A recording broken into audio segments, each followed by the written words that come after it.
미리 말씀을 드렸지만 이제 오늘부터 그동안 중단했던 요한복음 강의를 계속 이어가려고 합니다. 사실 요한복음 강의를 작년 2022년 2월 둘째 주부터 시작을 했었습니다. 그런데 11월 마지막 주에 31번째 강의를 하고 나서 일시 중단되었습니다. 뭐 특별한 이유가 있어서 그런 건 아니고요. 연말이라 연말과 관계된, 그리고 크리스마스 절기가 있고 대강절이어서 절기 설교를 하고, 또 해가 바뀌고 나니까 신년 연초에 관한 이제 신년 말씀을 전하게 되고, 또 계속 그러면서 여러 가지 절기들이 이어졌습니다. 그래서 사실 한 3월쯤에 다시 속개를 할까라고 했는데, 그때 마음속에 교회에 대한 말씀을 함께 더 한번 나눴으면 좋겠다 싶어서 교회에 대한 설교를 한 달 동안 준비해서 하게 됐고, 그리고 또 5월달은 가정의 달이라 매주마다 또 그에 맞는 절기에 관한 설교를 해야 될 것 같아서 5월까지는 절기 설교를 하고 6월부터 다시 시작해야 되겠다라는 생각을 가졌고, 그리고 그 사실을 여러분들에게도 이미 말씀을 드린 바가 있습니다. 이제 오늘이 작년 2월 달부터 시작했었던 요한복음 강의 32번째 강의 시간입니다. 오늘 본문은 요한복음 15장입니다. 우리가 마지막으로 다루었던 작년 11월 마지막 주에 다뤘던 내용이 요한복음 14장이었습니다. 막 기억을 못 하시겠죠? 그때 설교 제목이 함께 하시는 보혜사 성령이라는 제목이었고요. 14장에 나오는 보혜사 성령이 어떤 분이신지, 그리고 우리가 그 안에 거해야 된다는 사실을 잠깐 말씀을 드린 적이 있습니다. 그리고 오늘 이제 15장의 말씀에 이제 다시 시작하게 되었습니다. 아시다시피 요한복음은 21장까지 있거든요. 그러니까 우리가 지난번에 14장까지 했으니까 3분의 2를 살펴본 셈입니다. 이제 나머지 요한복음의 3분의 1, 7개의 장이 남아있는데 아마도 강해로 다루어질 횟수가 그다지 많지 않을 것 같습니다. 왜냐하면 17장부터는 오늘 15장을 다루게 되는데요. 요한복음 17장부터는 예수님이 가신 십자가의 길에 관한 보고 형식의 내용들이 많이 나오기 때문에 깊은 강해가 필요 없기 때문에 아마 요한복음 강의 마칠 때까지는 그다지 오랜 시간이 필요할 것 같지는 않습니다. 어쨌건 오늘 다시 이제 15장부터 요한복음 강의를 이어가려고 합니다. 사실 오늘 요한복음 15장은 강의를 계속하는 데 있어서 중요한 구절이기도 하지만, 사실은 이어서 계속해서 강의를 하지 않더라도 이 본문 말씀으로 단독으로 주어지는 말씀으로 귀하게 은혜를 나눌 수 있는 말씀이기도 합니다. 성경에는 특징적으로 어디 몇 장 그러면 별명이 붙어있는 성경이 몇 군데 있죠. 우리가 너무나 잘 아는 고린도전서 13장 그러면 뭐 어떤 별명이 붙어 있습니까? 사랑장 이렇게 별명이 붙어 있죠. 15장은 부활장으로 별명이 붙어 있는데, 사실 오늘 우리가 함께 할 요한복음 15장도 예수님이 하신 많은 비유 가운데 아주 유명한 비유로 잘 알려져 있는 본문입니다. 요한복음 15장은 포도나무 비유장으로 널리 알려져 있지요. 예수님은 본문에서 포도나무로 비유해서 당신이 하시고자 하는 말씀을 전해주십니다. 본문 보면 1절과 5절에서 명제적인 선언을 하십니다. 1절에서는 나는 참 포도나무요 내 아버지는 농부다 라고 말씀하셨고, 5절에서는 나는 포도나무요 너희는 가지다 라고 말씀하십니다. 여기 포도나무, 농부, 가지 모두 비유적인 말씀이고 상징적인 표현입니다. 여러분 혹시 그 요한복음 강의했던 과거를 기억해 보시면 더듬어서 생각이 날지 모르겠습니다. 요한복음에는 다른 공관복음에는 없는, 마태, 마가, 누가 복음에는 없는 요한복음에만 있는 독특한 선언이 있는데, 소위 말하면 예수님의 자기 계시적 선언이 담겨 있는데 그게 7가지 나옵니다. 모든 표현들이 우리나라 성경에는 나는 혹은 내가 무엇이다 라는 말로 번역되어 있습니다. 헬라어 원어 성경은 에고 에이미라는 단어로 시작해서 당신을 계시하십니다. 내가 이런 존재다 라고 하는 것을 계시하십니다. 기억나시는지 모르겠어요. 오늘 나오는 본문에서 마지막 7번째 자기 계시적 선언이 등장합니다. 1절과 5절에서 예수님이 당신을 뭐라고 선언하십니까? 나는 포도나무다 라고 말씀하셨습니다. 그러면 그 이전에 오늘 본문 15장 앞에서 나왔었던 자기계시적 선언을 우리가 다시 한번 기억했으면 좋겠습니다. 간단히 언급만 할게요. 모두 다 7가지 자기계시적 선언이 은유고 상징인데요. 이렇게 앞에서 예수님께서는 당신에 대해서 계시하셨습니다. 먼저 6장 35절 나는 생명의 떡이다. 8장 12절 나는 세상의 빛이다. 10장 7절 나는 양의 문이다. 10장 11절 나는 선한 목자다.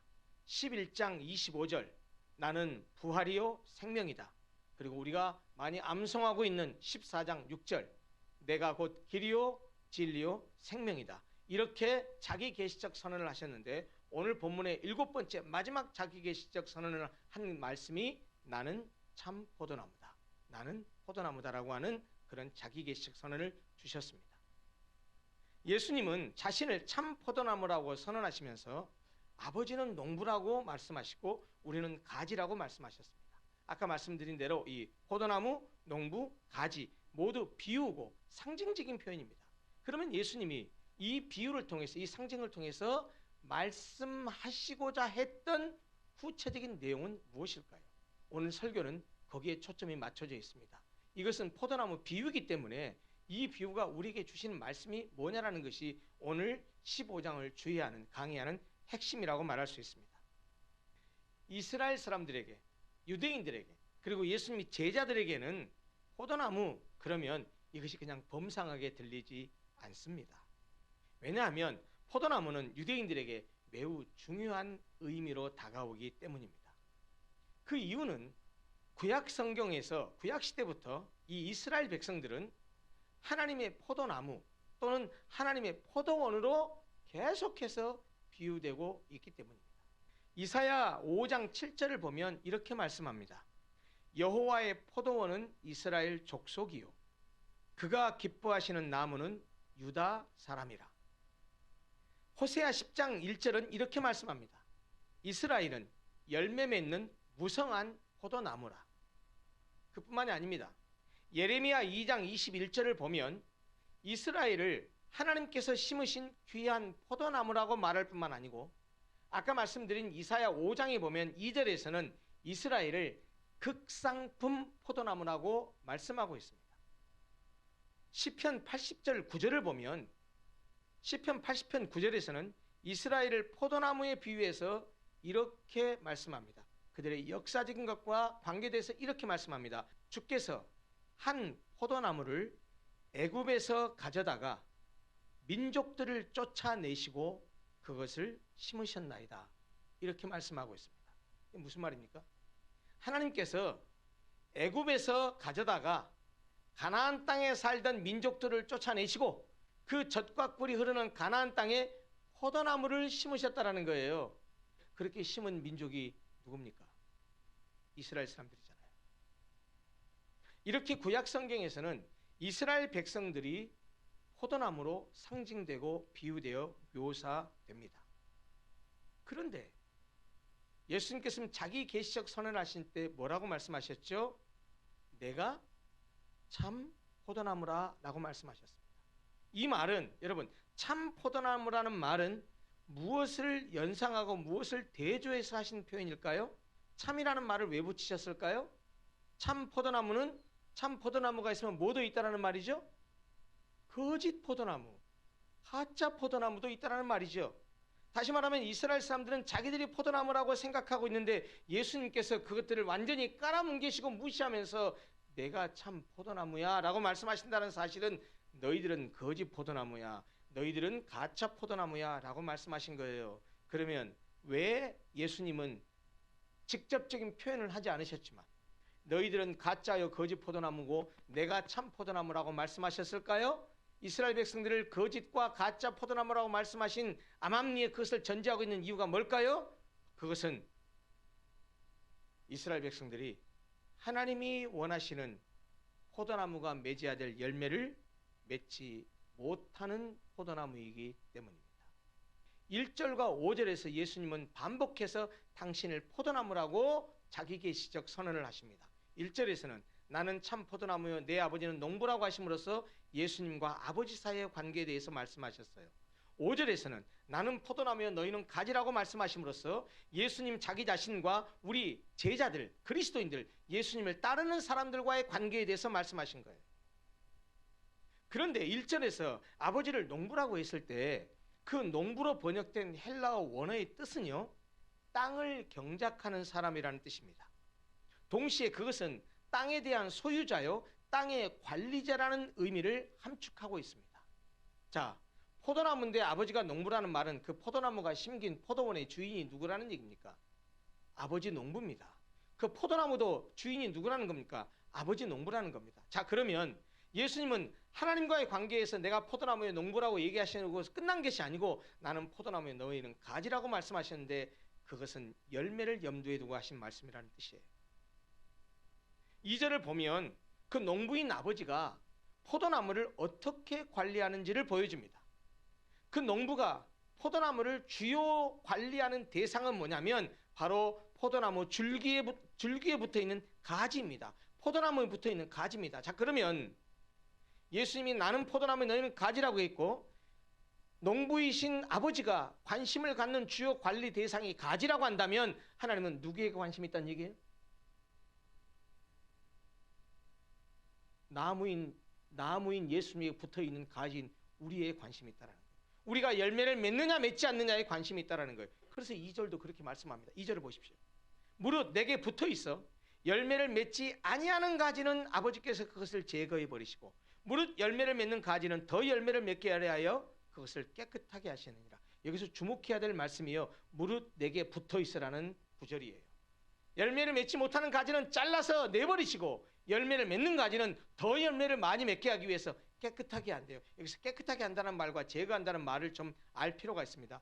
하나님께서 열매 맺지 않는 가지를 제거해 버린다는 말은 불필요한 가지, 죽은 가지, 열매 맺지 못하는 가지를 뭐 한다는 말이죠? 베어낸다는 말이에요.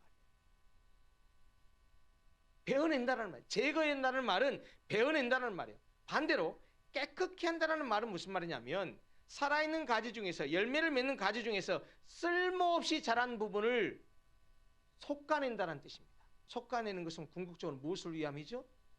열매를 더 많이 잘 맺게 하기 위함이에요. 여러분, 포도나무를 관리하시는 분은 농부예요. 그러면 농부가 나무를 심어놓고 그게 포도나무가 됐든 사과든 감이든 배든 어떤 나무든 유실수를 심었다.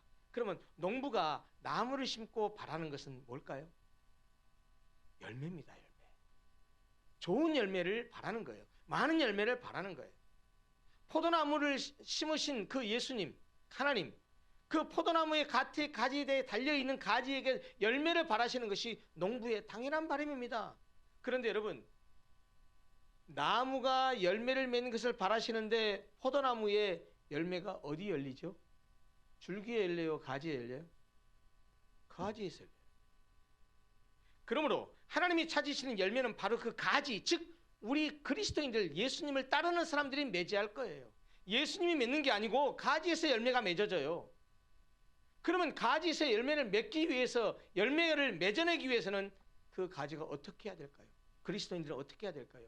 예수님을 따르는 사람들은 농부이신 하나님께서 우리 가지인 우리가 열매를 맺기를 바라시는데 열매를 맺으려면 어떻게 해야 될까요? 4절이 명확하게 우리에게 그 비결을 가르쳐 줍니다. 내 안에 거하라. 나도 너희 안에 거하리라. 가지가 포도나무에 붙어 있지 아니하면 스스로 열매를 맺을 수 없음 같이 너희도 내 안에 있지 아니하면 그러하리라. 여러분, 가지가 열매를 맺는 비결은 딱 한 가지입니다. 아무것도 없습니다. 뭐죠? 그냥 나무에 붙어 있으면 돼요. 줄기에 붙어 있으면 돼요. 뭘 하려고 애쓰지 않아도 돼요. 줄기에 붙어 있기만 하면 가지 끝까지 가요. 그래서 가지 끝에 열매가 자동적으로 맺혀요. 여러분, 우리 그리스도인들이 하나님이 찾으시는 열매를 맺으려면 오직 포도나무이신 예수 그리스도에 붙어 있기만 하면 됩니다. 가지는 나무에 붙어 있기만 하면 자동적으로 저절로 열매를 맺게 돼 있다는 말이에요. 그러나 가지가 포도나무에 붙어 있지 않으면 절대로 과실을 맺을 수 없습니다. 이 거한다는 말이 본문에서 여러 차례 반복돼서 등장합니다.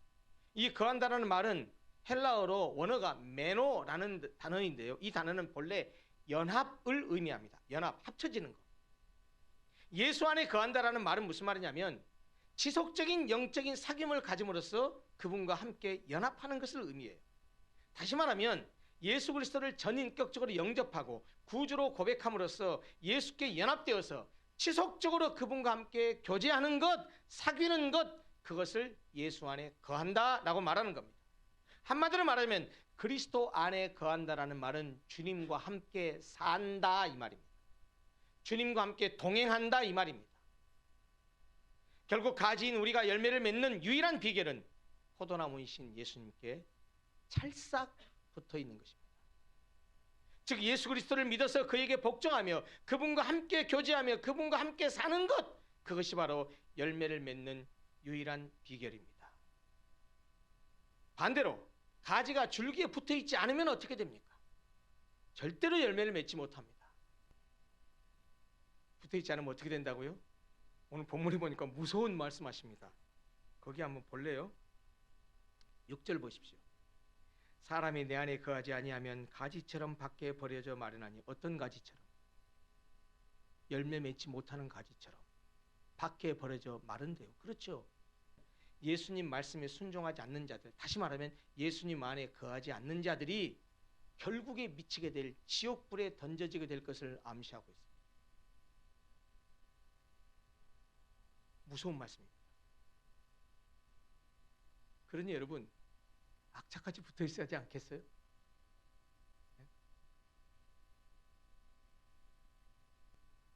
근데 7절을 보면요, 열매를 맺는 삶을 살았을 때 기가 막힌 복을 하나 또 약속하고 있습니다. 7절을 보십시오. 너희가 내 안에 거하고 내 말이 너희 안에 거하면 무엇이든지 원하는 대로 구하라. 그리하면 이루리라. 전제가 있어요. 그 전제가 뭡니까? 너희가 내 안에 거하고 내 말이 너희 안에 거하면. 너희가 내 안에 거하고 우리가 예수님과 절대 연합의 삶을 살면, 또 하나 내 말이 너희 안에 거하면, 예수 그리스도의 말씀이 내 안에 거해서 그 말씀이 나를 지배하고 점령하면, 내가 그 말씀에 순종하면 그 말이에요. 그러면 무엇이든지 원하는 대로 구하라. 그리하면 이루리라. 이 말씀의 의미가 뭔지 아세요? 이 말은요, 예수 그리스도 안에 거하고 그의 말씀에 순종하여서 예수 그리스도와 연합된 사람은 절대로 기도할 때, 뭘 간구할 때 아버지께서 원치 않으신 것을 구하지 않습니다. 자기 욕심을 따라서 구하지 않습니다. 이것은 말씀 안에서 순종하며 사는 사람들에게 허락된 약속이지 욕심 따라 기도하는 자에게 하신 말씀이 아니라는 것을 꼭 알아야 됩니다. 8절까지에서는요, 키워드가 열매였어요. 그리고 거하라, 붙어있으라는 것이었어요. 그런데 9절부터는요, 키워드 하나가 또 하나 부각됩니다. 계속 반복되는 단어가 나옵니다. 얼른 한번 보십시오. 9절 이하에 17절까지 계속 반복되는 단어가 뭡니까? 사랑입니다. 내 안에 거하라, 내 말이 너희 안에 거하게 하라. 그러면 열매를 많이 맺을 것이다 라고 하셨던 주님께서 이제 나의 사랑 안에 거하라고 말씀하십니다. 아버지께서 나를 사랑하신 것 같이 나도 너희를 사랑했다. 그러니 너희는 나에게 붙은 가지지 않냐? 그러면 너희들도 내 사랑 안에 거하라 라고 말씀하십니다. 그러면 주님의 사랑 안에 거한다는 것은 어떻게 하는 것일까요? 10절에 명확하게 말씀하셨습니다. 내가 아버지의 계명을 지켜 그의 사랑 안에 거하는 것 같이 너희도 내 계명을 지키면 내 사랑 안에 거하리라. 무슨 말입니까? 사랑 안에 거하는 것은 뭐라는 거예요? 계명을 지키는 거래요. 주님의 계명을 지키는 것이 바로 주님을 사랑하는 것이요 주님이 사랑 안에 거하는 것이라고 했는데, 그 주님의 계명이 무엇입니까? 이것도 예수님께서 12절에서 명확하게 말씀해 주셨어요. 12절 보세요. 내 계명은 곧 내가 너희를 사랑한 것 같이 너희도 서로 사랑하라 하는 이것이니라. 무슨 말이에요? 서로 사랑하라는 것이 주님이 우리에게 주신 계명입니다. 자, 그러면 본문의 결론은, 본문이 하고자 하는 말씀은 이 말씀에 귀착된다는 사실을 우리가 알 수 있어요. 실제로 17절에 뭐라고 말했냐? 내가 이것을 너희에게 명함은 결론식으로 말씀하시는 겁니다. 너희로 서로 사랑하게 하려 함이로라. 여러분, 이것이 본문 1절부터 17절의 결론입니다. 포도나무의 비유를 통해서 예수님이 진짜로 하시고자 하는 말씀입니다. 붙어있어라. 내 안에 거해라. 그래야 열매를 맺을 수 있다. 그런데 그 귀한 열매는 무엇이냐? 서로 사랑하는 것이다. 여러분, 서로 사랑하는 것은 예수를 따르고 그 안에 거하는 자들이 맺게 되는 아주 자연스러운 열매입니다. 저는 감히 말씀드릴 수 있습니다. 아무리 신비한 체험을 많이 했어도, 방언을 하고 예언을 하고 병 고치는 은사를 받고 성경을 줄절절 위에는 그런 아주 성경 박사 같은 사람이고, 교회에서 봉사도 잘하고 헌금도 많이 하고 주일성수 잘하고 아무리 그런 종교적인 행위를 한다 할지라도 사랑하지 않는다면 의미 없습니다. 사랑으로 하지 않는 행위라면 그것은 신앙적인 행위가 아닙니다. 여러분들이 신앙생활에서 가장 중요한 덕목이 무엇이라고 생각하십니까? 어떤 사람은 체험을 강조합니다. 예, 중요합니다. 어떤 사람은 소리 높여 기도하고 뜨겁게 찬양하는 것, 그것이 신앙에서 가장 중요한 것이라고 말합니다. 어떤 사람은 성경에 대한 지식을 최고로 여깁니다. 예, 다 중요합니다. 부정할 수 없습니다. 그러나 여러분, 서로에 대한 사랑이 없다면 그 모든 것은 아무것도 아닙니다. 아까 말씀드린 사랑장이라는 별명이 붙어있는 고린도전서 13장 1절부터 3절 제가 읽어드릴게요. 내가 사람의 방언과 천사의 말을 할지라도 사랑이 없으면 소리나는 구리와 울리는 꽹과리가 되고, 내가 예언하는 능이 있어 모든 비밀과 모든 지식을 알고 또 산을 옮길 만한 믿음이 있을지라도 사랑이 없으면 내가 아무것도 아니에요. 내가 내게 있는 모든 것으로 구제하고 또 내 몸을 불사르게 내어줄지라도 사랑이 없으면 내게 아무 유익이 없느니라.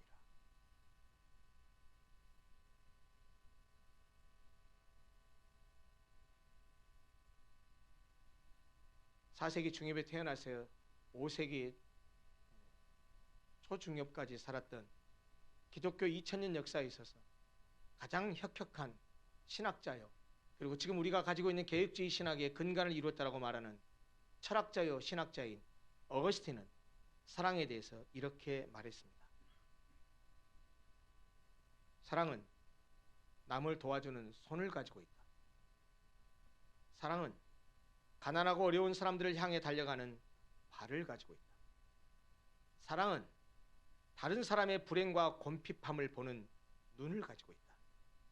사랑은 사람들의 한숨과 한탄을 들을 수 있는 귀를 가지고 있다. 포도나무이신 예수님에게 잘 붙어 있읍시다. 그래야 사랑할 수 있습니다. 그래야 열매를 맺을 수 있습니다.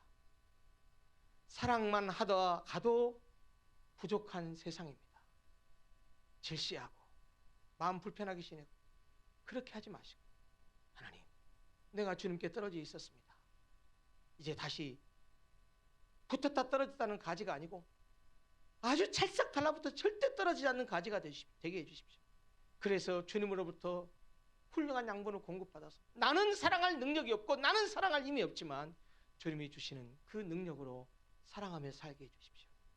주님 따라가게 해주시고 하나님, 농부 하나님이 바라시는 그런 열매를 주렁주렁 맺고 살아가는 복된 사람이 되게 해주십시오 라고 다짐하고 결단하고 실제로 그런 성도들이 되시기를 간절히 소원합니다. 함께 잠깐 기도하겠습니다.